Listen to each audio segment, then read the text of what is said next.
We're going to have much more on this subject with the executive director of the Foundation for the Defense of Democracies, why he says any nuclear deal here would threaten Israel and embolden Iran. Let's bring in Mark Dubowitz, executive director of the Foundation for Defense of Democracies. Mark, good to see you. Is a nuclear deal with Iran likely? And if it is it going to be a good deal or a bad deal? And if it's a bad deal, is that because President Obama is making so many concessions it will help Tehran develop nuclear weapons? Greg, it seems more likely that a deal is going to occur either before the March deadline or before the end of June, when a final agreement is supposed to be nailed down.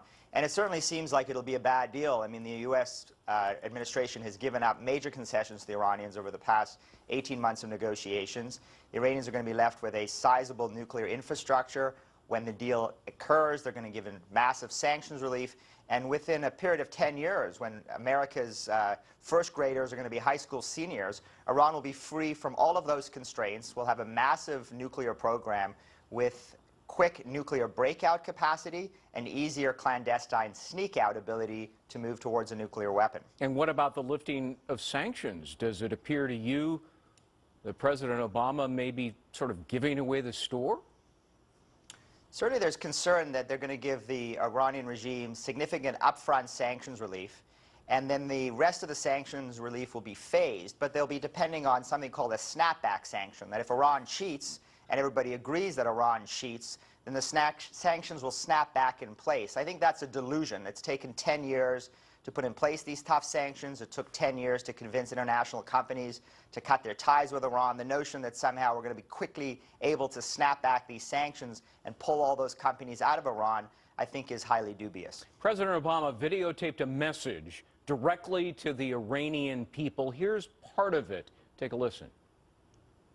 Ayatollah Khamenei has issued a fatwa against the development of nuclear weapons. And President Rouhani has said that Iran would never develop a nuclear weapon. Do you think the president is naive in believing Khamenei and Rouhani, especially when Khamenei today repeated death to America?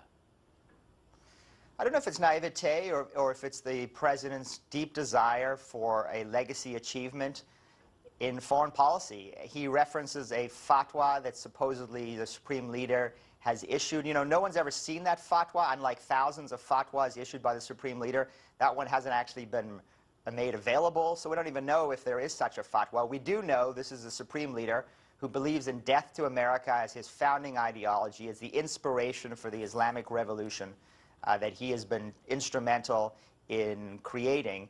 And we do know that he is absolutely dedicated to building a nuclear weapons capacity. He has spent decades doing so and tens of billions of dollars in that pursuit. I don't know, again, if that's naivete or it's putting hope above reality.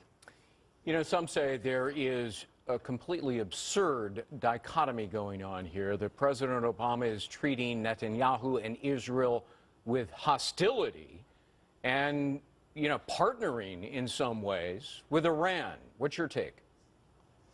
Greg, it's really interesting to see this taking place. I think deeply troubling for those who care about the U.S.-Israel relationship. This is a relationship that has endured ups and downs over 70 years, but I think for observers of this relationship, they've never seen this level of hostility between an American president and an Israeli prime minister. And it's deeply concerning at a time where it is absolutely critical that we defend our closest ally in the Middle East against these Iranian threats and the threats that have surrounded Israel on every border, and the threats that will only escalate when Iran increases its nuclear weapons capacity. I'm almost out of time. Very quickly, will, in your judgment, Iran be left with threshold nuclear breakout capacity or capability after all is said and done here with President Obama's negotiations?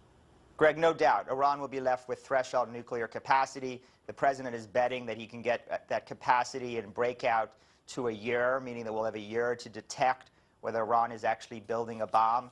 The reality is that a year may not be enough. It may not be enough to come to a decision that's going to involve the Europeans, the Russians, the Chinese, the UN Security Council. And it also actually, it contradicts decades of American experience. We've actually got a terrible record in detecting whether a country has broken out to a nuclear weapon. We always detect it. Unfortunately, we always detect it too late.